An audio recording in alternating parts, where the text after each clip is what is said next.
So we're going to look at the Europa League mainly today, and then we're going to also talk a little bit about Carabao Cup. There was a bit of Carabao Cup action also in midweek, and anything else that really happened. I know there was a bit of La Liga as well. So we'll just talk about all of those. I did want to cover it because I want to talk a little bit about Europa League this season and Carabao Cup, etc. So a lot to discuss now. Admittedly, so I didn't really watch too much for midweek fixtures. One, because some of the Carabao Cup games were just pretty bad, and against like lower oppositions, I was like, I can't be bothered to watch that.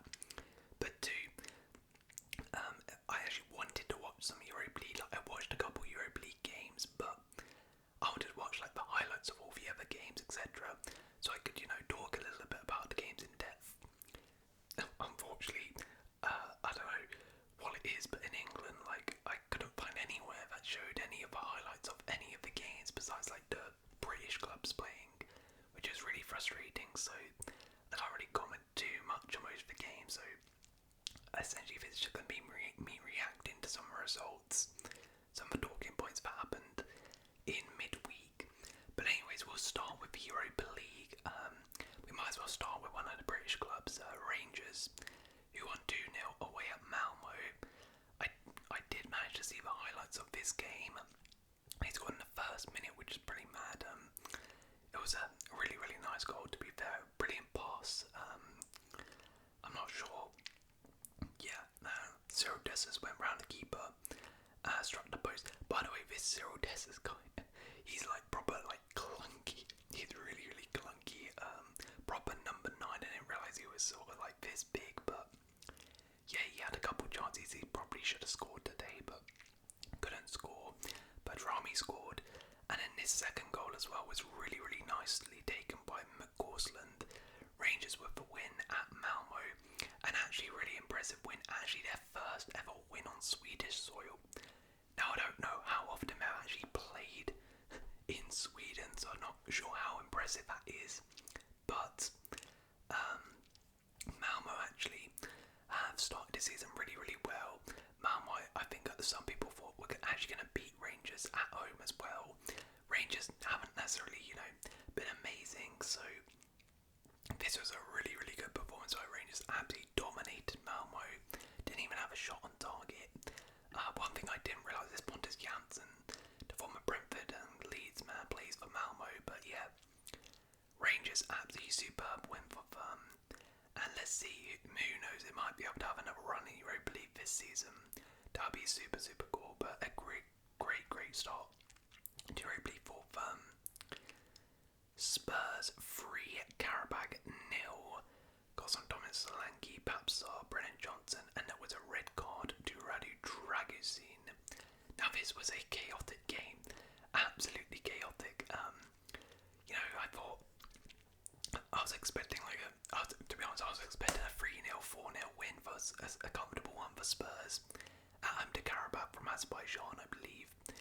But I mean, after 7 minutes, Radu Dragusin, I don't know what on earth he was doing. It was a simple ball back to him, and then he just he tries to do something a little bit fancy, tries to take in his stride, just does not work, and then he has to take. Well, actually, he doesn't have to take the man. I think it was what's his name, Janino. Yeah, he takes him down. I'm like, just let him through, or Dragusin, you're actually a pretty fast defender. You could probably get back in time. He takes him out when the guy's gonna go through one-on-one. It's a clear red card in the 7th minute, and that added a little bit of spice to this game. And you know what? Even though Spurs won 3-0, Carabao, I have no idea how he didn't score. They had chance after chance after chance in this game. They had a penalty as well in this game. They literally had everything. Carabao. By the way, that penalty, that was not a penalty in my eyes, to be honest. But still, Carabao, they only have themselves to blame here. They had a perfect opportunity here to record an amazing result, get something away from home against Spurs, which would, I don't know, maybe be their best result ever. I have no idea about Carabao history. I remember they played Arsenal a couple of times in Europa League, that's about it. But they had chance after chance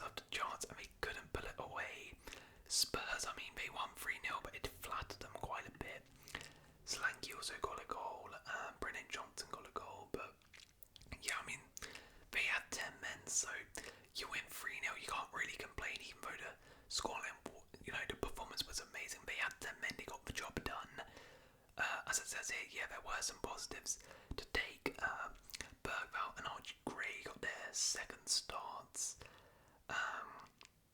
Although Bergvall was sacrificed apparently. So yeah, Spurs got the win in the end, and that's really all that matters. Starting the Europa League campaign off with a dub. Now the other English club in the Europa League, on the other hand, Manchester United did not start their campaign off with a dub. A very disappointing 1-1 draw to FC Twente. In fact, Eric Ten Hag's former club, Eric Ten Hag, I believe it was a player. Was he a manager there as well? I don't know. He could have been. But yeah, this was not a good result.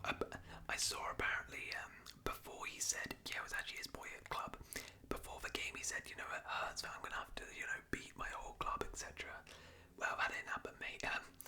And it was a disappointing one for United. Really, really disappointing because, I mean, if you've seen the goal, you've seen the goal. Oh my god, some of the most comical defending I think I've ever seen. Like, it's just error after error from Maguire trying to lunge in, gets nutmegged. Ericsson scored a good goal, but then gets the ball and just turns into trouble completely. He's trying to dribble out when he's got 3 players pressing him. Martinez has jumped all the way out of the position. It's just Onana as well gets beat at the near post. It was a calamity at defending yet again. I mean, how many times? How many times from United? And then same story in the attack. Created some good chances, could not finish them yet again. Unastal, I think that's how you say his name, in goal, to be fair to him, was really good. He pulled off some good saves, but yeah, United have chances, could have put them away, and then calamity at the back for the goal for Sam Lammers. What a result for FC Twente. They're going away to Old Trafford, picking up a point. Absolutely terrific for them. But this is not good for United at all. Not good for United at all. Europa League is a competition which they'll be looking to win. They're definitely one of the favourites to win it. And to start off their campaign like this is not great. Not great at all. I do assume they'll probably get in the top 8 anyway, but still. This is a game they're expected to win. Not good. Marcus Rashford, though, that was a one positive. He did look good. He had a really, really cool skill. I think he did look a little elastico flip-flap. Nutmeg guy, which is nice to see, but yeah, United, not good at all. Let's before we, I want to wrap up on Europa League before we go on to La Liga, Carabao Cup, etc. So let's have a look.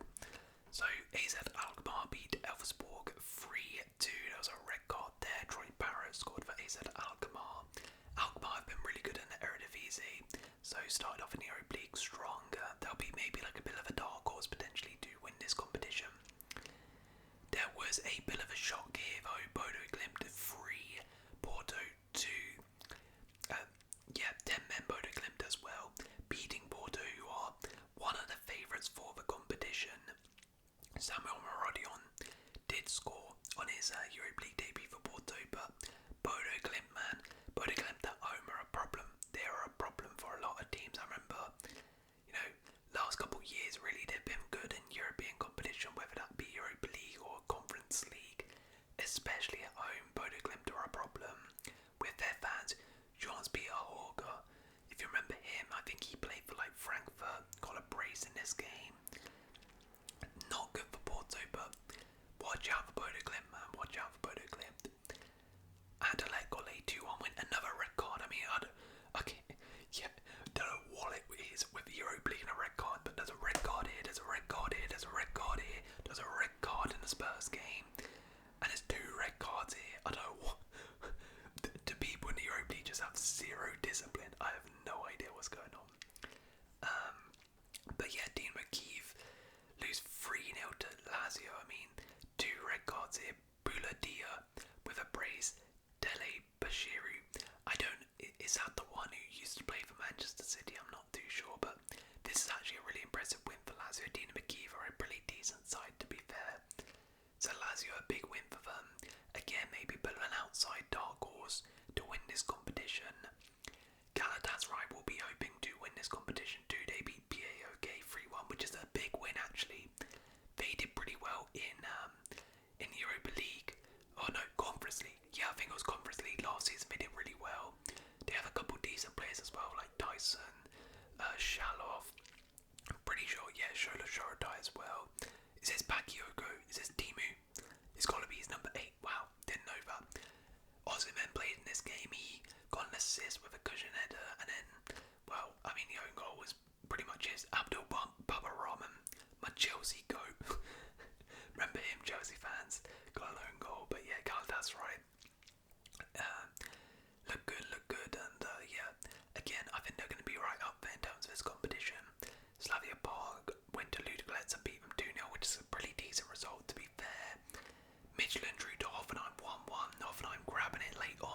Sociedad, to be fair. And then the other results, Fenerbahce 1-2-1 versus USG. A good result, actually. USG are a good side. Jose Mourinho's Fenerbahce, who, again, with Mourinho in charge, you know what he's like in these cup competitions. He does well. They're going to be right up there. 2 more red cards again. And I believe this is Cameron Burgess, who used to play for Portsmouth, scored an own goal. But Ajax beat Besiktas 4-0. That's a huge win, by the way. That's massive, because Besiktas have been really, really good in the Turkish league so far.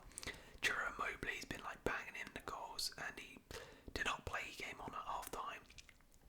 But Ajax win 4-0 there. Ajax haven't had the best start to the Eredivisie, and obviously last year were not great either.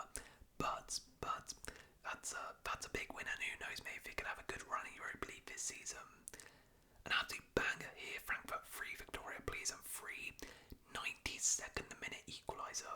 Wow, Frankfurt were 3-1 up as well. And then 86th minute, 92nd minute, Frankfurt absolutely bottled that.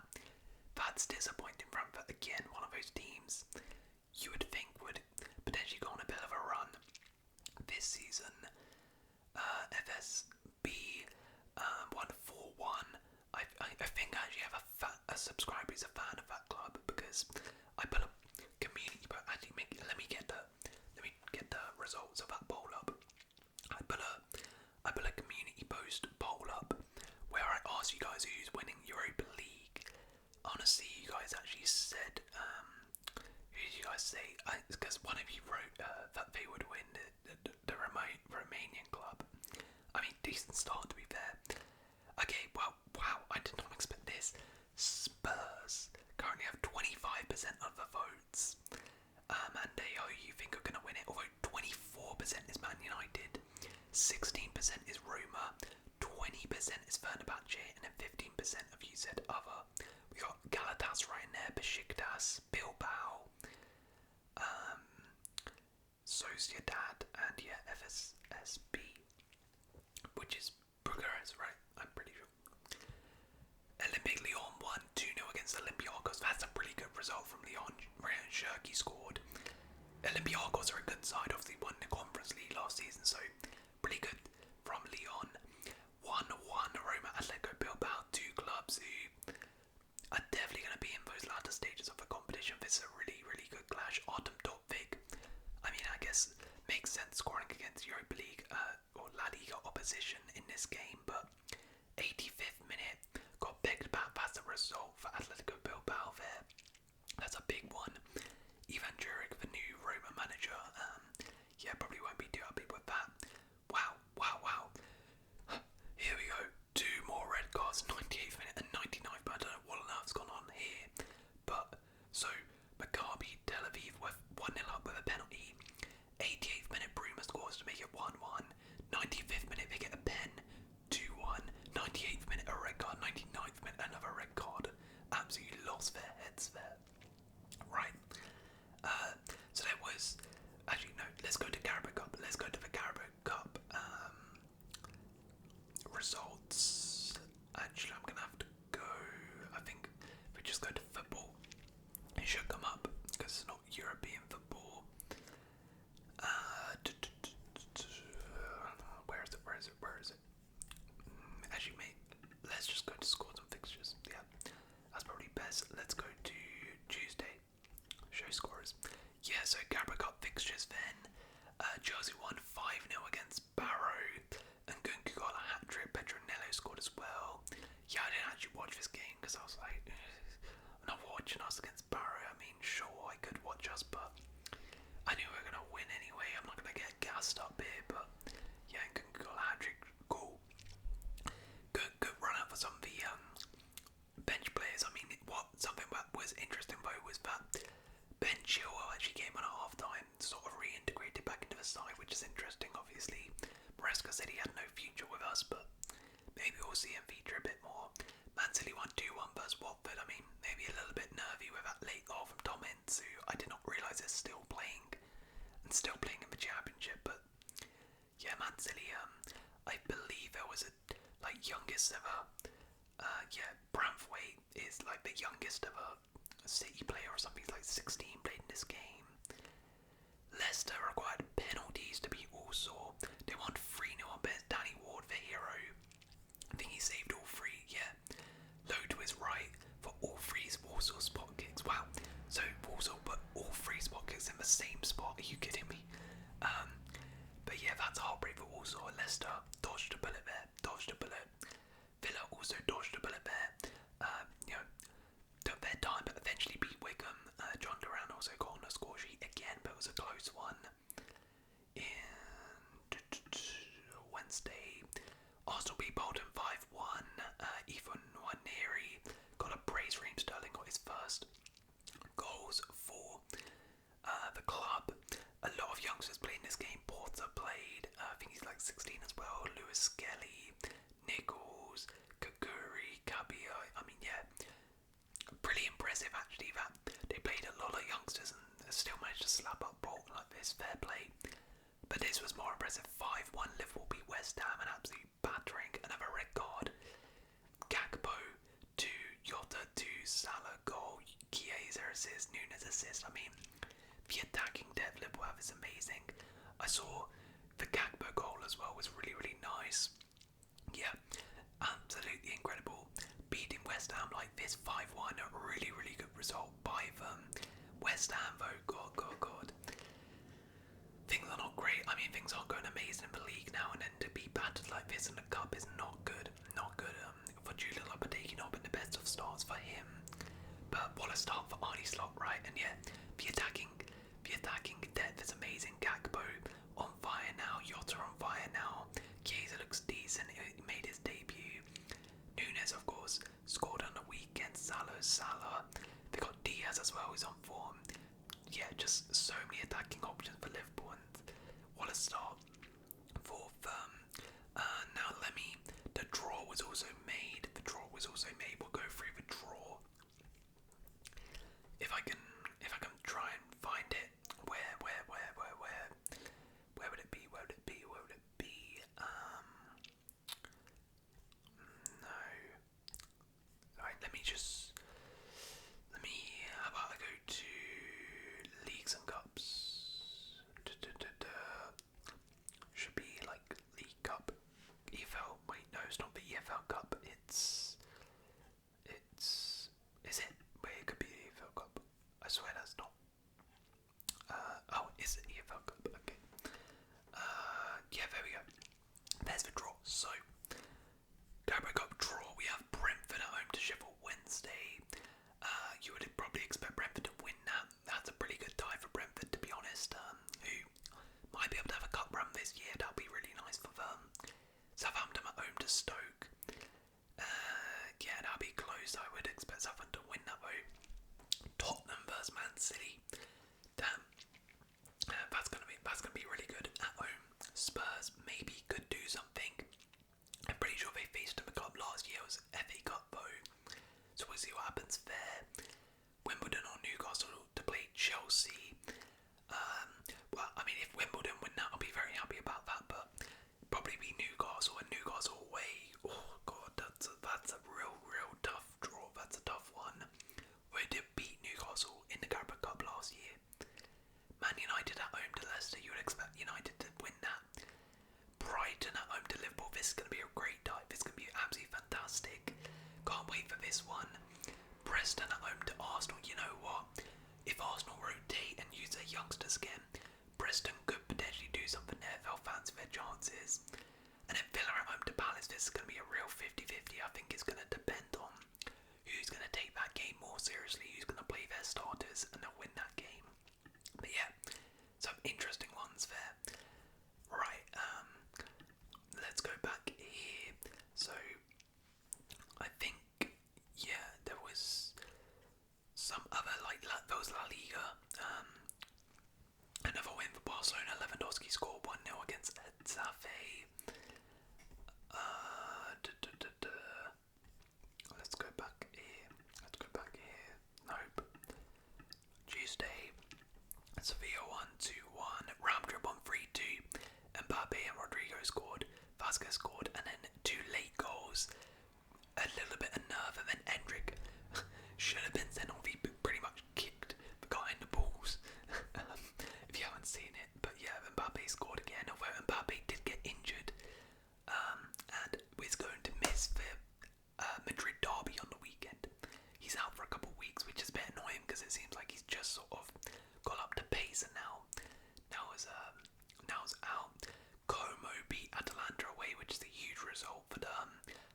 actually their first win of the season.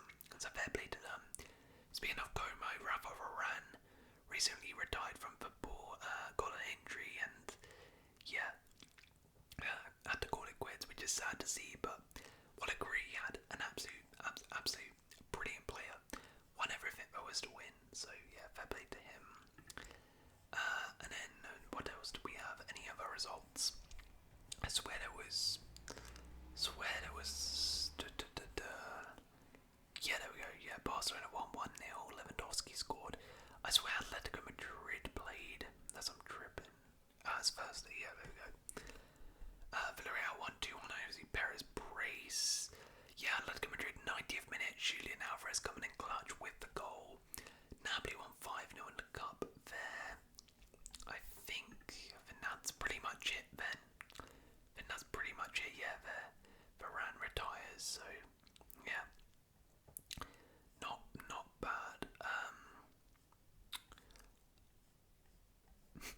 Should we do this? Should we do this as a joke? Go on. We might as well end on this Europa League quiz. We covered the Europa League here, so let's finish on this Europa League quiz. Go on then. Let's see. Here's an easy one to begin with. Who are the defending champions? It's Atalanta. Choose. There we go. Correct. There are plenty of changes to this year's edition. How many teams will compete in the league stage? Pretty sure it's 36. Pretty sure. Yep, 36. Just like the Champions League. Which former Arsenal forward captains Lyon and is their top scorer in the Europa League? I believe that is Lacazette. Who qualified for this year's tournament after winning the Conference League? We mentioned that earlier. Olympiacos. There are 3 Turkish sides in the league stage. Which one of them have won Europe's second tier competition before? Ooh.